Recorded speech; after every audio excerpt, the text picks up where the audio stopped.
भोलेनाथ ने कहा चौथा कांड सुनिए। 3 कांड तो आपको भगवान राम के जन्म का सुनाया गया। चौथा कारण यह है कि एक बार महात्मा नारद जी ने भगवान को श्राप दिया, इसलिए इस धरती पर भगवान का अवतार हो। इतना सुनते ही पार्वती जी आश्चर्यचकित हो गई और भोलेनाथ से कहा बाबा क्षमा करना, कोई ना कोई गलती तो भगवान की रही होगी ना। पार्वती जी के जीवन में गुरु निष्ठा देखिए, क्योंकि पार्वती जी के जो गुरु है ना महात्मा नारद जी है। भोलेनाथ ने कहा कि नारद जी ने भगवान को श्राप दिया, तो पार्वती जी ने ये नहीं कहा कि नारद जी ने गलत किया जो भगवान को श्राप दिया। पार्वती जी ने कहा भगवान ने कुछ गलती की होगी, जिसके कारण से हमारे गुरुदेव यानी नारद जी ने भगवान को श्राप दिया। तो कौन सा कार्य भगवान ने किया था? गिरिजा चकित भई सुन बानी, नारद विष्णु भगत मुनि ज्ञान। नारद जी तो भगवान विष्णु के भक्त हैं, मुनि हैं, ज्ञानी हैं, वो क्यों श्राप देंगे? कुछ न कुछ त्रुटि, कुछ न कुछ गलती तो भगवान की रही होगी। तो भोलेनाथ कहते पार्वती एकाग्रचित होकर के सुनिए। एक बार की बात है, हिमालय की सुंदर एक गुफा में गंगा जी का पवित्र पावन जो तट है, वहीं जाकर के महात्मा नारद जी आसन लगाए। अब आसन लगा करके महात्मा नारद जी की अखंड साधना प्रारंभ हो गई। अब ऐसी घनघोर साधना नारद जी की चली कि नारद की साधना देख करके राजा इंद्र परेशान हो गए। राजा इंद्र ने सोचा कि नारद की साधना जब सध जाएगी ना, तो कहीं ना कहीं मेरा इंद्रासन न चला जाए। तो राजा इंद्र ने कामदेव को लगा दिया कि जाकर के नारद जी की तपस्या का खंडन करिए। कामदेव समस्त अप्सराओं को साथ लेकर के आया और आकर के सज्जनों नारद जी के सामने नृत्य गान आदि कराना प्रारंभ किया। तमाम उपाय किए कि नारद जी की साधना खंडित हो जाए, तपस्या खंडित हो जाए, लेकिन कहीं से नारद जी की समाधि खंडित नहीं हुई। अखंड समाधि नारद जी की चल रही थी।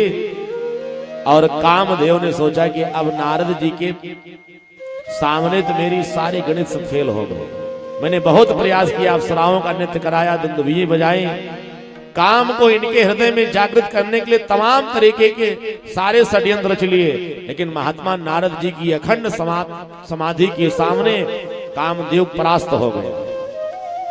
तो नारद जी ने समाधि अवस्था में समाधि लगाए बैठे थे और इधर राजा इंद्र ने फिर महात्मा नारद जी की प्रशंसा करना प्रारंभ किया। बोली भक्तवत्सल भगवान की। प्रशंसा एक ऐसी वस्तु है ना, किसी किया जाए ना तो जरूर सामने आ जाएगा उस व्यक्ति। एक बार सज्जनों, एक मूर्ति बनाने वाला मूर्तिकार, एक कुम्हार था, बहुत बढ़िया सुंदर भगवान की मूर्ति बनाता था। एक रास्ते में जा रहा था, सामने से एक महात्मा जी आ रहे थे। मूर्तिकार ने कहा महाराज ये हमारी हस्तरेखा देखिए और देख के बताइए कि हमारी मृत्यु संसार में कब होगी। महात्मा जी ने हस्तरेखा का दर्शन किया और दर्शन करके बताया सुनिए, आज के 3 महीने के बाद आपकी मृत्यु हो जाएगी, इतने बज के इतने मिनट पर इस दिन। अब इतना सुनने के बाद महात्मा जी तो वहां से अंतर ध्यान हो गए और वो मूर्ति बनाने वाला मूर्तिकार बड़ा परेशान हुआ। अब वो सोच रहा था कि हमारी मृत्यु 3 महीने की बाद होगी, क्या करूं क्या करूं क्या करूं, इसी चिंतन में पड़ा था। तो रास्ते में एक सज्जन मेरे कहा सुनो एक काम करिए, आप इतने बड़े कलाकार हो ना, एक काम करिए क्या कि आप अपनी तरह जैसे भगवान की मूर्ति और सबकी मूर्ति बनाते हो अपने हाथ से, ऐसे अपने स्वरूप में बढ़िया सुंदर अपनी एक मूर्ति बनाओ, एक नहीं तमाम मूर्ति बना देना। और उस मूर्तिकार ने क्या किया, कुम्हार ने बढ़िया सुंदर एक मूर्ति अपनी बनाई, एकदम देख करके कोई पहचान न पावे कि मूर्तिकार है कि उसकी मूर्ति है।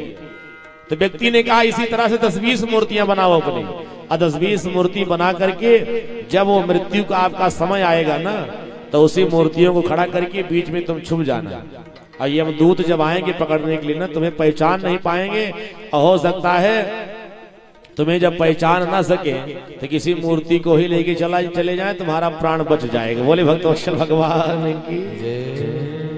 हुआ क्या सज्जनों, जब वो 3 महीने का समय बीता, आज उसकी मृत्यु का दिन था जो महात्मा ने बताया था, तो मूर्तिकार ने बढ़िया 20 मूर्तियां अपने तरह बना करके एक लाइन से खड़ा कर दिया और उसी में जाकर के छुप गया।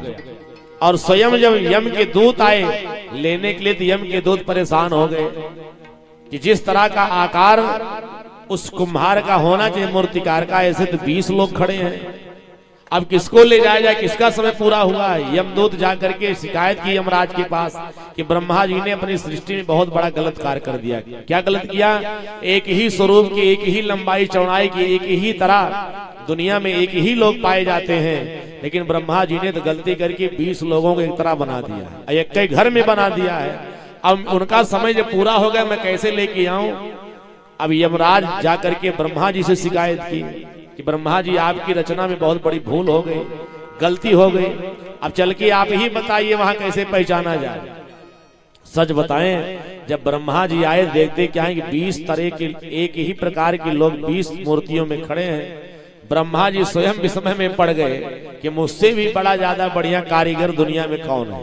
मैं संसार को बनाता हूँ, जीव जंतु पशु पक्षियों मनुष्यों को, ये तो मुझसे भी बड़ा है। जो व्यक्ति ऐसी मूर्तियों को बना करके यहाँ पर स्थापित किया है ना, त्रैलोक्य में उसकी जय जयकार होगी और चारों तरफ उसकी जय जयकार होगी और यहाँ से ले चल करके वैकुंठ में स्वागत कराया जाएगा।